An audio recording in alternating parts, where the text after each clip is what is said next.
मशहूर किस्सा है हुक्मरान का। वो किसी एक मीर बहर की लड़की पर आशिक हो गया था, तो उस मीर बहर की लड़की से उसने शादी रचा ली थी। नूरी उसका नाम था। जाम तमाची उन्नड़ों की हुकूमत रही है इस सिंध में, तो बिटाई साहब ने उसको बयान किया है। वो नूरी जो थी वो सांवली सलोनी सी एक सादा सी औरत थी, जो अपने तकलीफ दी जिंदगी में अपनी औकात बसर करती थी। लेकिन बादशाह जब वो कींझर आज भी मौजूद है, वो कींझर जिसका पानी कराची वाले भी पीते हैं ना, वो नूरी के बाप का नाम था। वो कींझर कराची वाले बड़े माशाल्लाह मुअज़्ज़िज़ तरीन लोग हैं। कराची वालों से गुजारिश है कि भाई हम जरा देखने वाले देख के चल, हम भी पड़े हैं राहू में।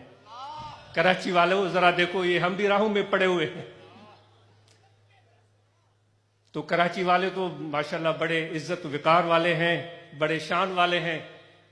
लेकिन भाई वही बात है ना, अगर हम मट्टी में पड़े हुए हैं, खुदा ने हमें चुन लिया तो फिर क्या मजा। फिर बड़े शहरों वाले देखते ही देखते रह जाएंगे। हमें अपनी कसम पुरसी पर कोई भी हमें परेशानी नहीं है, हमें होनी भी नहीं चाहिए।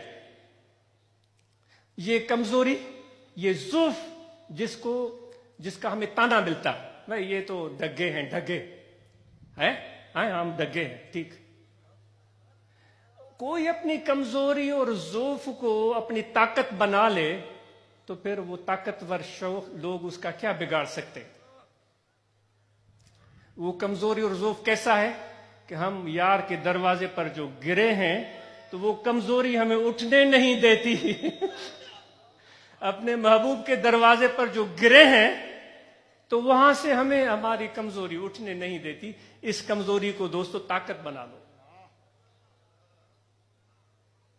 तो वो कहते हैं कि वो लंबी बात हो रही है, माफी चाहता। तो वो कहते हैं कि जब उस नूरी से उसकी शादी हो गई थी, वो कींझर की बात हो रही थी, जिसका मुझे इतना इल्म भी नहीं होता, कोई गलत बात हो जाए तो इल्म वालों से माफी है, सबसे माफी। तो वो उस कींझर के किनारे उस नूरी पर नजर पड़ गई थी, उसको उसने अपनी मनकुआ बना लिया था। जाम तमाची बड़ा मशहूर हुक्मरान गुजरा है, जो ठट्टे के मशहूर बुजुर्ग का मुरीद भी था। तो उसने उससे शादी रचा ली, और वो बेचारी सादा सी और अनपढ़ सी औरत थी, और उसके हरम में बड़ी बड़ी नाम और मकाम वाली रानियां भी थी। तो तमाची ने कहा कि सुबह मैं शिकार पर जाऊंगा, जितनी भी मेरी रानियां हैं वो 16 संगार करके बैठे, जो मुझे अच्छी लगेगी मैं उसको साथ ले जाऊंगा। उसकी ये रानियों ने हद कर दी। उन्होंने जेवरात पहने, उन्होंने गाजे लगाए, उन्होंने होंठों को खूबसूरत बनाया, बालों को कंघी की, आंखों में सुरमा डाला, खूबसूरत लिबास पहना, आईने के सामने खड़े होकर बार बार अपने आप को संवारा, सजाया। और नूरी बेचारी खामोशी से बैठी हुई है, सारा सारा तमाशा देख रही है, और वो कुछ भी नहीं कर रही है।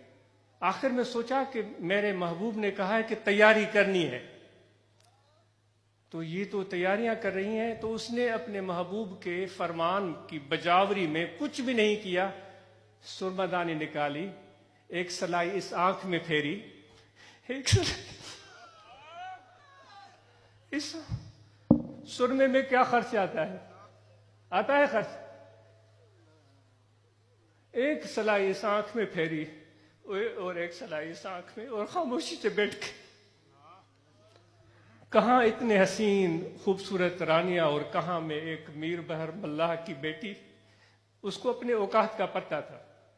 सारी रानियां सफ में खड़ी हो गईं।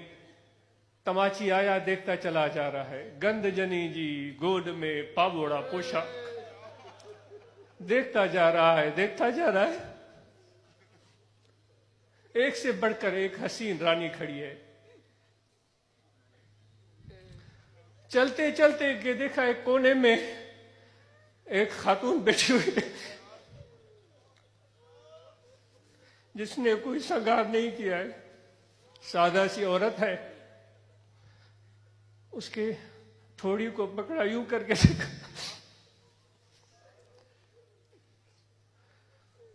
उसके सुरमे की वो जो सलाइयां उसने फेरी थी वो उसको पसंद आ गई।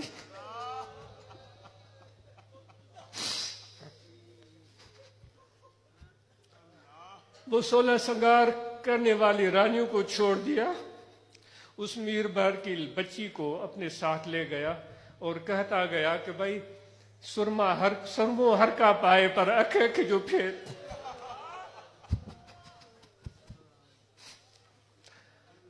मेकअप हर कोई करता है, श्रृंगार हर कोई करता है, सुरमा हर आंख बांधती है, लेकिन आंख आंख का फर्क है। वो सुरमा नहीं था, वो सच्चाई थी। वो सुरमा नहीं था, वो सादगी थी। वो सुरमा नहीं था, वो प्यार था। वो सुरमा नहीं था, वो हुक्म की बजावरी थी। वो तसन्नु नहीं था, वो नुमाइश नहीं थी, यार के फरमान की बजावरी थी।